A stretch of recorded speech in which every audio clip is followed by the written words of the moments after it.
Caitlin Clark hasn't saved Indiana Fever. Team has a lot of growing up to do. CATTLE. The WNBA's Olympic break starts in 24 days. It cannot come soon enough for the Indiana Fever and Caitlin Clark. If you've wondered why the Fever have had so many top picks the past few years, Clark at no. 1 in 2024, Aaliyah Boston at no. 1 in 2023, Nelissa Smith at no. 2 in 2022, it was obvious Thursday. Indiana looked like a team at the bottom of the standings, with a roster full of frustrated players. Seattle's 89-77 win wasn't nearly as close as the score implied.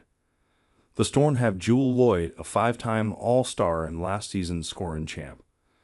The Storm are talented, but their roster is almost completely revamped. For stretches Thursday, Seattle looked like a group that's played together for years. Indiana's defense makes that possible. Seattle shot 47.5% from the field and a staggering 57.1% from three in the first half. The Fever let Loyd score 23 points in 15 minutes. Nneka Ogwumike nearly had a double-double, 9 points, 10 rebounds, also in 15 minutes. She got her double-double within the first 36 seconds of the second half. Two other Storm players scored in double figures, and that was just the first 20 minutes. It never really felt great out there, Clark admitted. It just didn't feel like it was flowing well. Loyd finished with 34 points on 6 of 9 shooting from deep. Four other Storm players scored 7 points or more. The Fever are in desperate need of practice. "We've got a lot of growing up to do," said Indiana coach Christy Sides. "That's just what it is.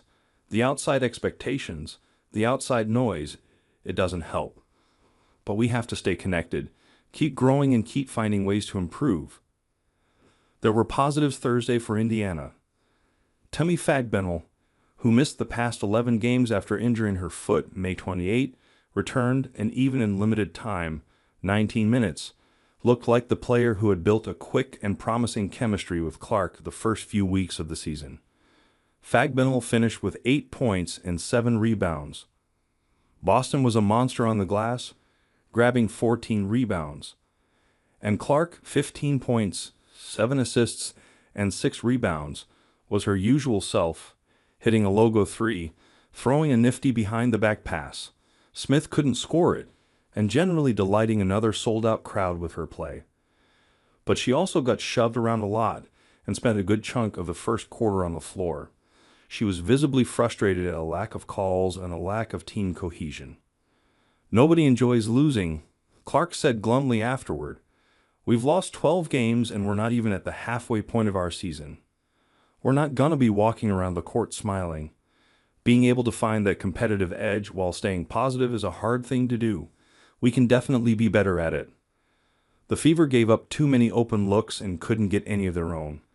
They turned the ball over 22 times, which Seattle turned into 27 points. The Storm scored 17 fast break points while Indiana managed only 4. Clark said pre-game that she felt the Fever had improved considerably since their last trip to the Emerald City, an 85-83 loss May 22 that came down to the final shot. Indiana muffed the inbounds pass to Clark and couldn't get a look.